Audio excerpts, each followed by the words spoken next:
Paz do Senhor, amados. Amém? Glória a Deus. O irmão falou de Praia Grande, eu vi uns escuros. Ai, que bênção. Pois é. Eu morei com a minha esposa em São Bernardo, eu acho. Aqui em São Bernardo moramos 18 anos. E esse ano só que Deus nos levou a pastorear uma igreja na Praia Grande. Como irmão do Senhor, eu sou o pastor Ronaldo Calil, nós temos um ministério de casais e família chamado Casais da Plenitude. Tem até um site, se quiser falar com a gente, se quiser dar uma olhada, é www.casaisdaplenitude.com.br. Nós trabalhamos durante muito tempo, há uns 5 anos, com casais, com família. E nossa igreja sede, que é a Divina de São Caetano, Cidade das Lágrimas, chama-se Comunidade Cristã Plenitude. Não tem nada a ver com aquela da televisão, hein? Uma outra igreja. E lá, Deus, esse ano, quer dizer, no ano passado, nos levou para a Praia Grande para começar uma igreja lá, numa garagem, onde só cabiam 2 carros. Depois de mais ou menos, eu acho que 6 meses, exatamente 6 meses, aí Deus nos deu um salão pequeno, 125 metros, e nós estamos lá servindo a Deus. Deus mudou completamente a nossa vida. Estamos no comércio de São Bernardo, e nós vendemos esse comércio desse banana e nos mudamos para lá. Estamos servindo a Deus. Tem sido muito bom, muito bom. Tem sido muito gratificante. E, pela graça de Deus, estou aqui para servi-los. Amém? Trouxe meu futuro discípulo Lucas para me fazer companhia nessa viagem. Estamos aqui para servi-los. Seria muito subir se você ficar de pé. E que você desse a mão. Vocês estão em família, então? Dá a mão para o seu familiar, para a sua esposa, para o seu filho. Esse é um culto de família. Pastor, tua família, bem? Pai, espiritual, nome de Jesus. Nós estamos num culto da família, no mês da família. Então é justo que a gente ore em família, bem? Glória a Deus. E eu queria pedir que você fechasse seus olhos para a gente estar na presença de Deus. Amém? Pai, Senhor, estamos aqui porque nós te amamos, Senhor. Porque Tu és tudo na nossa vida. Jesus, Tu és nosso noivo, nosso amado. Tu és meu fôlego de vida, minha razão de vida. Ah, Jesus, como eu te amo. Pai, eu quero pedir tua misericórdia. Eu quero pedir ao Santo Espírito que o Senhor venha falar com eles. O Santo Espírito me faz apenas como se fosse um microfone ou um telefone que transmitisse a tua palavra que vem do alto para essas famílias. Jesus, nós precisamos sentir o teu toque. Nós precisamos ser cheios, Senhor, com a tua presença do Senhor. Espírito Santo, depois de sentir a tua presença no louvor, mas eu não queria que essa presença se retirasse do nosso meio. Ai, Santo Espírito, vai tocando a cada um aqui, Santo Espírito, vai tocando a vida de cada um. Vai tocando, Senhor, no íntimo do coração, vai tocando nas suas mentes. Pai, em nome do Senhor Jesus, não deixa nada roubar a tua palavra, Pai. Não deixa, Senhor, nenhuma distração, não deixa, Senhor, que nada lá fora, os problemas, Senhor, os horários, as coisas vão tirar a sua atenção da tua palavra, Pai. Tu és o foco dessa noite, Tu és nosso Deus, Tu és nosso Senhor. Se nós estamos aqui é para o Senhor, pelo Senhor. Ó Pai, fala conosco nesta noite. Fala conosco. Em nome de Jesus. Amém? Amém? Glória a Deus. Dá um abraço aí na sua esposa, no seu filho. Talvez você nem tenha abraçado hoje, né? Talvez você tenha dado uma palavra de amor. Aproveita, mas fala para a esposa que você ama ela. Que você a ama. Fala para o filho que você ama.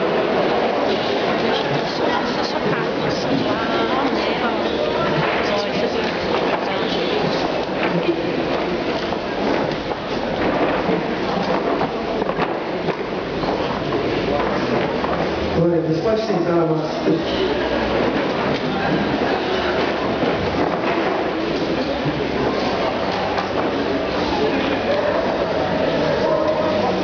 Glória a Deus.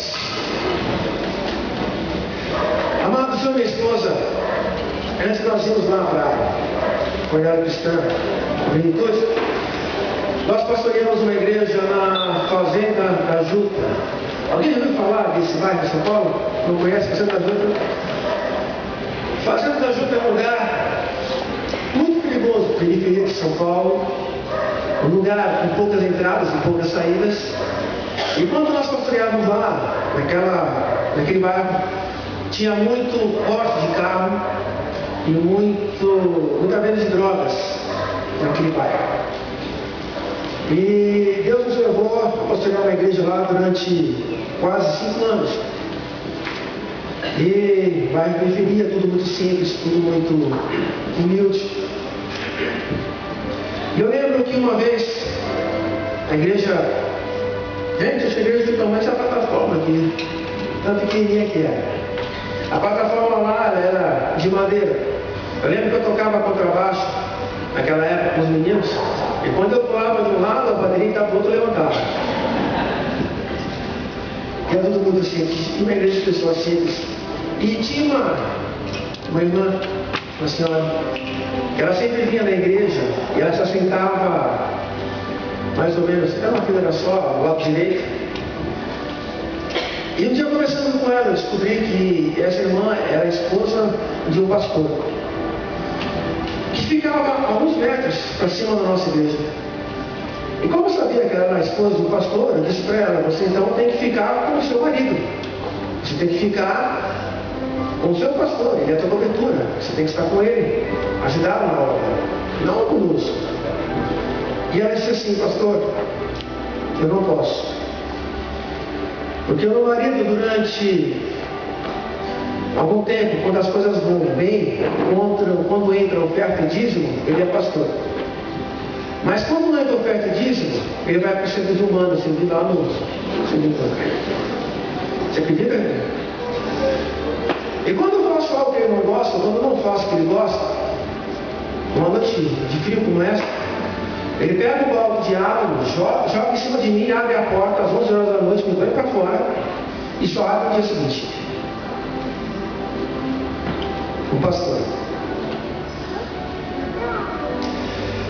De vez em quando, o pessoal daquela TV Hit, lá da Direção da Graça, nos convidam para participar do programa chamado Vejam Só. E um dos debates do Vejam Só era se a mulher que apanhava do marido podia se separar. E como pastor de casais de família, eu disse que não, mas é uma outra história. Mas, porque tu tem que ter base bíblicamente, não que ela tivesse que apanhar, ela se separasse por um tempo até ela se transformar depois de esse casamento. Mas o foco é esse. É que no intervalo do programa tinha uma convidada, diretora de uma ONG de defesa de mulher, não sei de onde, que ela veio compartilhar comigo que ela atendeu uma esposa de pastor que apanhava do pastor. Toda semana ela apanhava do seu marido. E cansada de apanhar do marido, então ela foi até ao presidente do campo, não vou falar o nome da igreja, tá? Mas ela foi até o presidente do campo, não era quadrangular não era quadrangular, fique em paz. Mas foi contar o que estava acontecendo. E esse pastor, o presidente, em vez de disciplinar o seu liderado, ele simplesmente mudou esse pastor de campo, mudou para outro estado. E chegando lá, ele apoiou mais ainda. Pastor que bate mulher, e de igreja grande. Igreja grande. Lá na Juba também tinha uma irmãzinha que sempre ia aos cultos. Eu sabia que ela não era crente. E toda vez que eu ministrava, eu fazia o apelo, com a esperança de que aquela irmãzinha se convertesse, entregasse a vida para Jesus.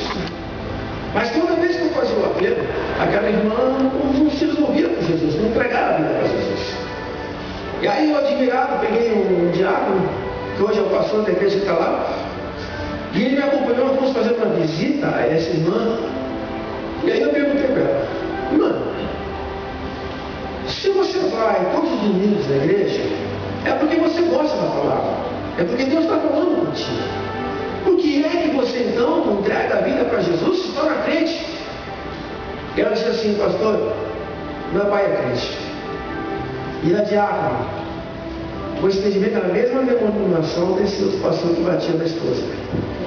Não era a mesma igreja, mas a mesma denominação. E pastor, na igreja, ele dá glória a Deus, aleluia, sapateia, entra lá no mover todo, ora em línguas, todo espiritual. Mas quando chega em casa, pastor, ele assiste cada coisa na televisão, que até eu, que eu não sou crente, fico com vergonha. Ele xinga meu irmão, de cada palavrão, pastor. Ele me xinga, me humilha, nem parece crente. E aliás, pastor, eu não quero me tornar crente porque eu tenho medo de ser como ele. Você acredita?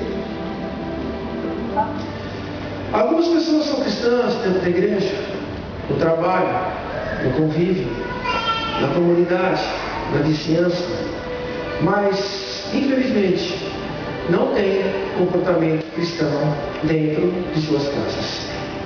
São cristãos para fora, mas não são crentes dentro de casa. Amém? Mas isso é só uma ajuda da outra denominação, porque aqui eu creio que todos vocês são crentes verdadeiramente. Amém? Amém. Eu queria te convidar para que você abrisse lá em Mateus, no capítulo 23.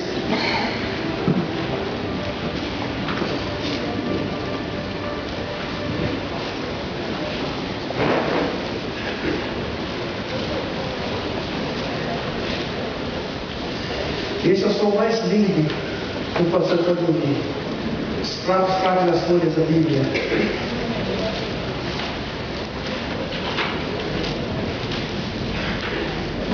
Mateus, capítulo 23. Pode ser bonito o som. Parar e direito.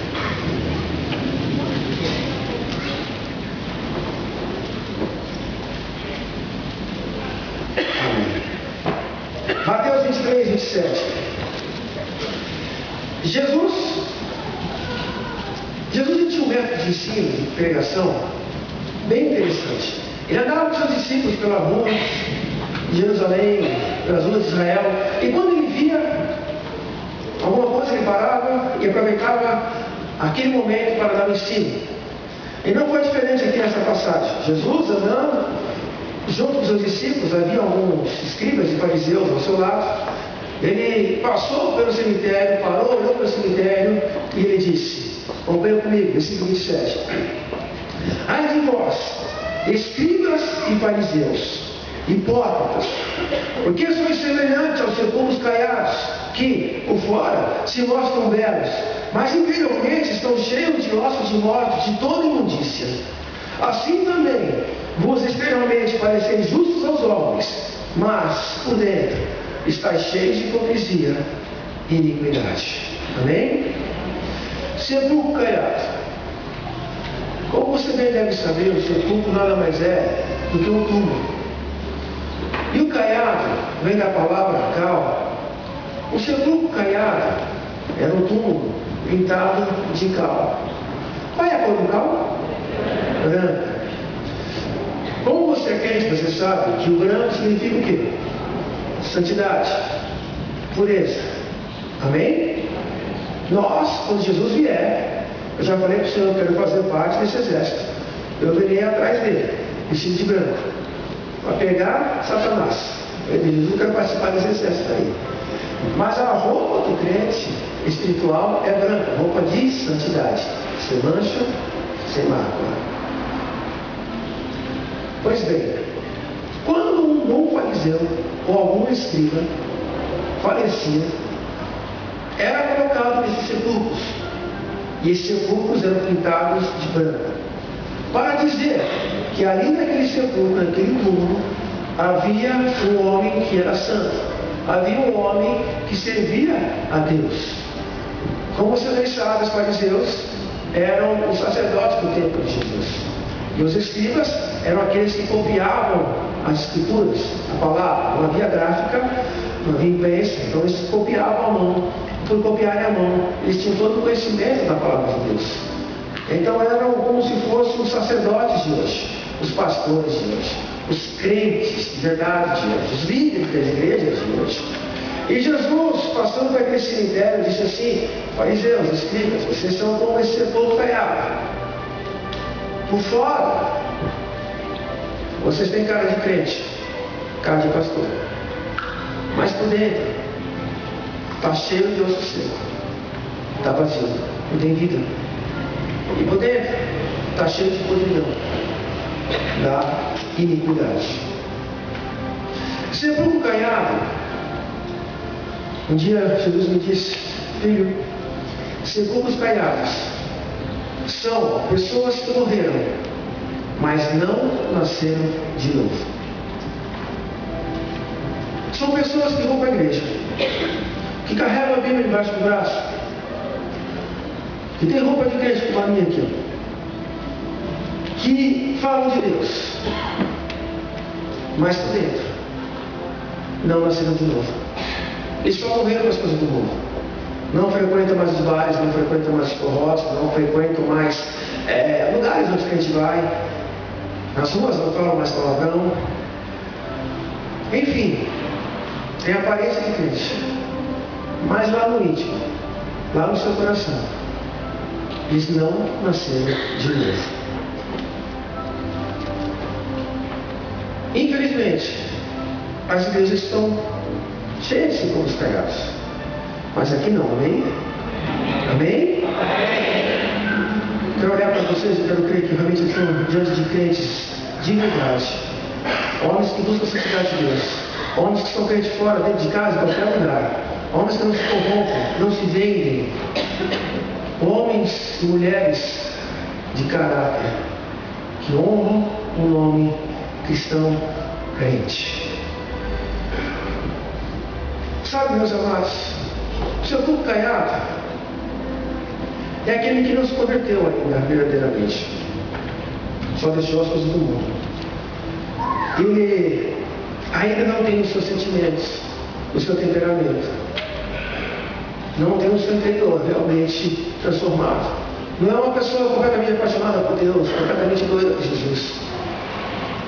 É uma pessoa que só vai à igreja, mas ainda não teve aquele impacto de Deus no seu coração, porque ainda não foi transformado verdadeiramente.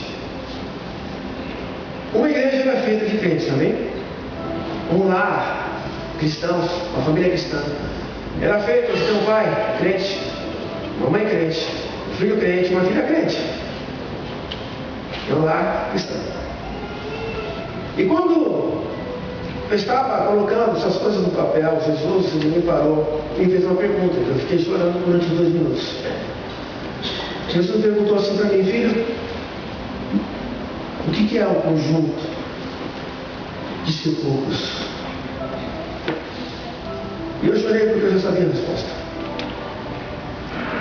Mas eu levantei, eu lembro que fui até a minha esposa e falei para ela, porque eu queria ouvir outra resposta, sabe?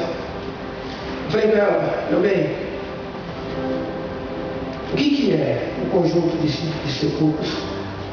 E ela, sem saber daquilo que estava acontecendo, imediatamente ela virou para mim e disse: ué, o cemitério. E é por isso que eu chorei. Porque existem muitos lares cristãos que são verdadeiros cemitérios. Porque é um conjunto de crentes do tipo sepulcro caiado. São crentes que não foram transformados verdadeiramente.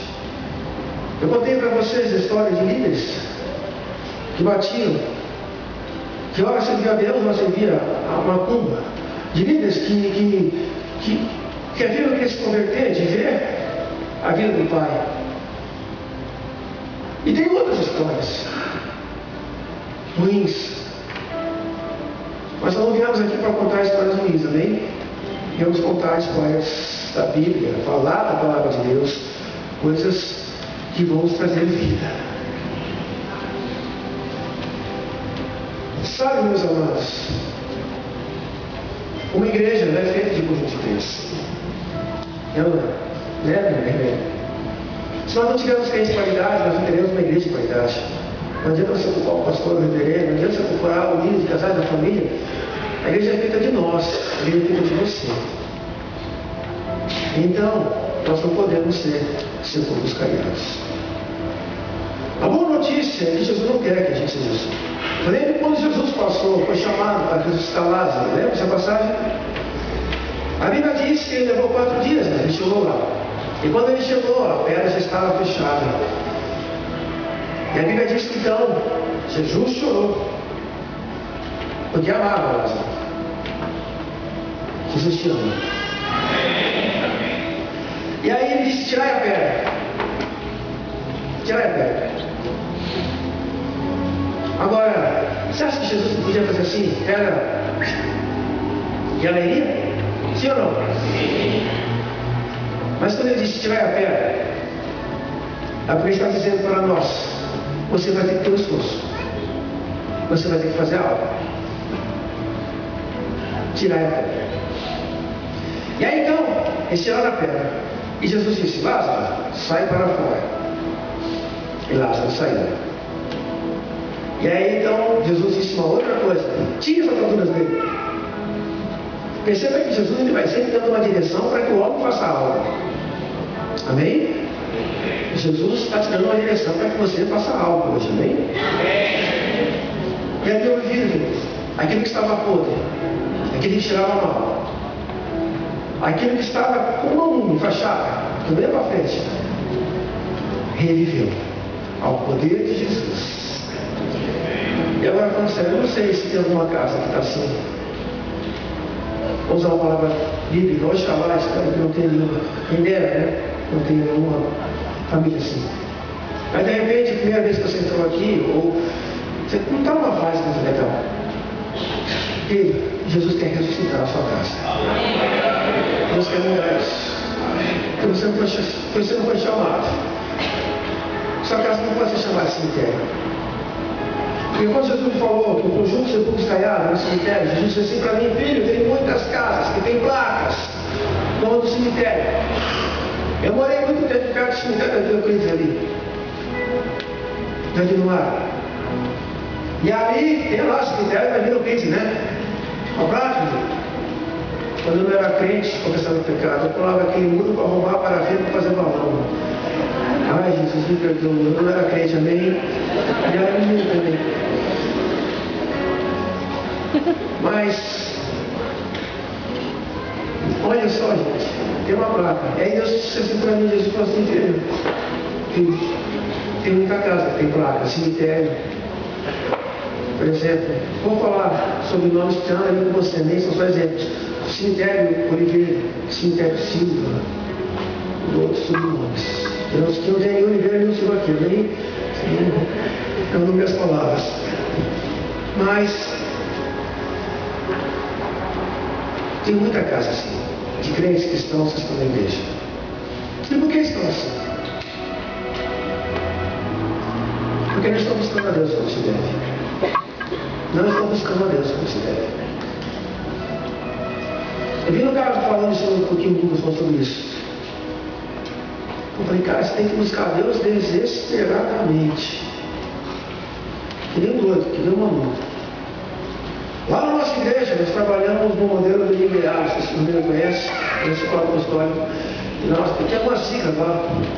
Mas nós ensinamos os nossos discípulos a sempre ter um tempo a sós com Deus, nós chamamos de TSD, de pelo menos 1 hora por dia. 1 hora de oração, de devocional, de toda a vida, de oração com Deus. Pelo menos 1 hora por dia. E é muito bom. E nós precisamos ser assim. Porque, querido, a única maneira de ter vida na sua casa é se você quiser como Marta e Maria, se você chamar Jesus para entrar dentro da sua casa. Jesus precisa entrar dentro da sua casa. Ele precisa fazer morada dentro da sua casa. Ele quer estar. Se a sua casa está passando por uma crise, é porque está faltando Deus. Eu acho que você já aprendeu aqui, porque você tem escola bíblica dominical. Glória a Deus por isso. Você aprendeu que a Arca da Aliança, ela simboliza a presença de Deus. Amém? Aprendeu isso? Glória a Deus. No Antigo Testamento, então, a Arca da Aliança representava a presença de Deus. A Arca da Aliança, ela mede Medida 1,5 metro de largura, com 75 centímetros desculpa, 1,5 metro de comprimento, com 75 centímetros de largura, e ela tinha uma altura também de 75 centímetros. A arca era feita de madeira de acácia, revestida de ouro, simbolizando Jesus, um homem revestido da glória de Deus. Dentro dela haviam 3 objetos: o vaso com maná, a vara de Arão, amém? Que floresceu, e as tábuas da lei, que também simboliza Jesus. Jesus era aquela vara que estava morta e ressuscitou, amém? E ele é o maná, ele é a palavra de Deus, as tábuas da lei. A arca, ela tinha nos seus pés 4 pés, 4 argolas, onde passavam 2 varas, para que o sacerdote carregasse a arca sobre os seus ombros, porque a presença de Deus tem que estar acima do homem, amém?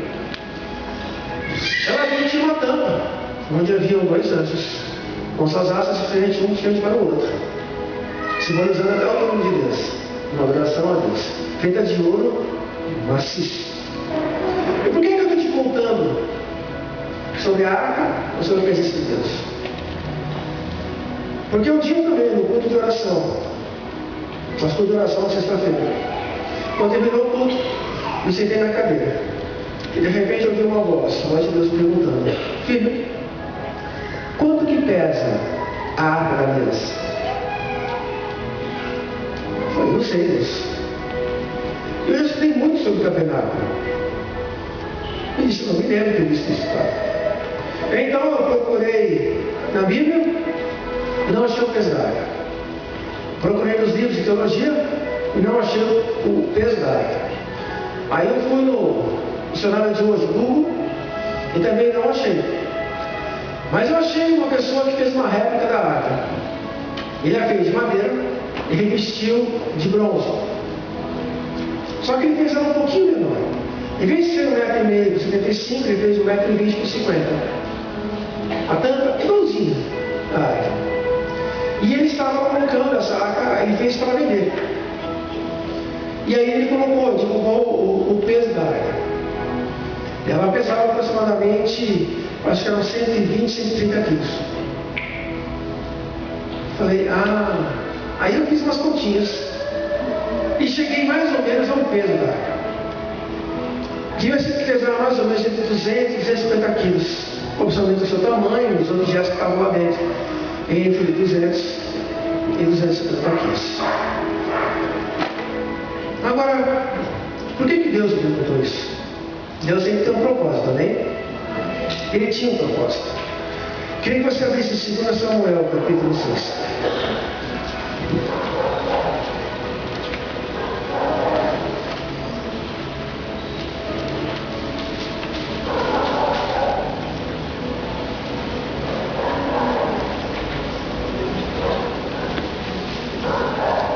Versículo 1.